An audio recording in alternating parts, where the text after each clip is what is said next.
Spirit's message today is sharpen the saw. So if you don't know about Stephen Covey's principles, the 7 habits of highly effective people, sharpen the saw is one of the principles which he talks about in his book, and it's one of my favorites actually. So I'm glad Spirit's come through with this message for you today. So I really hope that you will get something really valuable out of this lesson about this principle in sharpening your saw.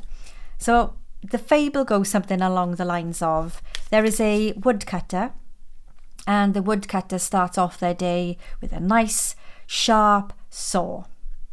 And throughout the morning, while the saw is sharp and the woodcutter's rested because they've had a good night's sleep and they've started their day fresh, they've had their breakfast and they're ready for the day. As they're cutting the logs in the morning, they say they're cutting 10 an hour, and then as the morning progresses they reduce to 7 an hour, 6 an hour, and the manager comes along and says to the woodcutter, "Hey, you were flying this morning.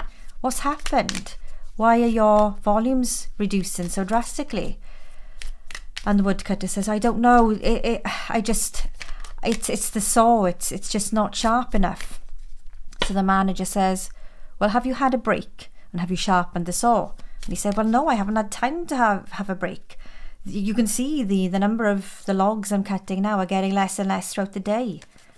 And the manager says, "Well, if you stop and take a break and sharpen your saw, you'll start again afresh and you will be able to work smarter, not harder."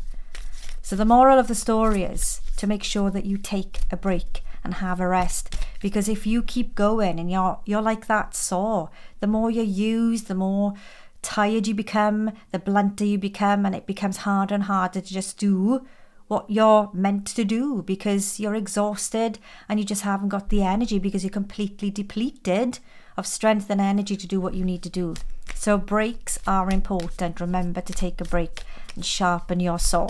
So I really hope that helps you, and I do hope you take something from this and learn a lesson that breaks are important. It's important to prioritize yourself, nurture yourself, care for yourself. And we say this a lot in our readings, when I'm on my lives with you, when I've given, the pre-recorded videos, a lot of the times we talk about it's important to nourish ourselves, nurture ourselves and care for ourselves. We are like that saw. If we're not given the rest and we're not sharpened by resting, recuperating, feeding ourselves, nourishing ourselves, drinking, hydrating, then we're going to become depleted and tired and have energy for nothing. So this is why it's important to prioritize yourself and make sure you're taking the breaks and the rest that you need so that you're that sharp saw again. So let's see what your mindfulness card is today and see what message comes through for you around your mindfulness. Okay, so we've got a nice little picture of a London bus in the snowy weather, and the message on the card is, "This is your choice." So let's read what it says for you. Let's bring more awareness to the words we use for our actions. For example, we might say, "I have to wake up early or I'll miss the bus." This phrasing takes away our freedom of choosing our actions. You can rephrase it as, "I want to wake up early as I want to catch the bus."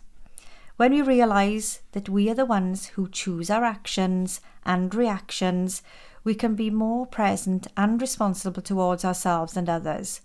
So again, this really does resonate with the message of sharpen the saw, because we have a choice. We have a choice to make here. If we choose to wake up early and we want to catch that bus early, then we need perhaps to go to bed a little bit earlier so that we are refreshed and our saw is sharp and ready for the morning.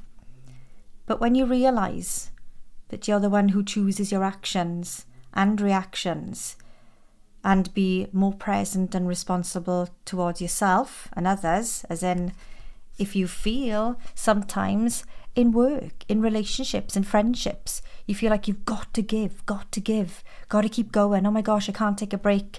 Or my manager might question me as to why I've not done A, B and C yet. But if you just take a break and take a step back, nurture yourself, care for yourself, the choice is yours to take that break, to nourish yourself, nurture yourself, care for yourself. Do for you. Doing for you is your choice, okay?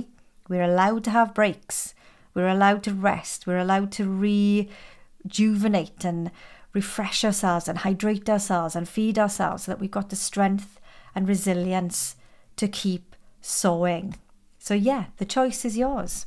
Don't feel like you've got any restrictions, because there are always ways of taking a break. Always ways to nurture and care for ourselves. Always ways of getting things done, and probably getting more done by taking a break in the long run than you feel if you just keep pushing yourself. Because if you keep pushing yourself, you're going to burn out, and then you'll be good for nothing. You'll be like that blunt saw where it's not actually cutting through anything because it's lost its sharpness. So I really hope this helps you. Let me know in the comments what you do to recuperate, to rejuvenate and care for yourself and prioritize your needs, and what choices you make when you know that you're feeling that sense of burnout coming. Tell me in the comments, what do you do to sharpen your saw, to make sure that you are prioritizing yourself, your self-care, nurturing yourself, so that you can start being that sharp saw again.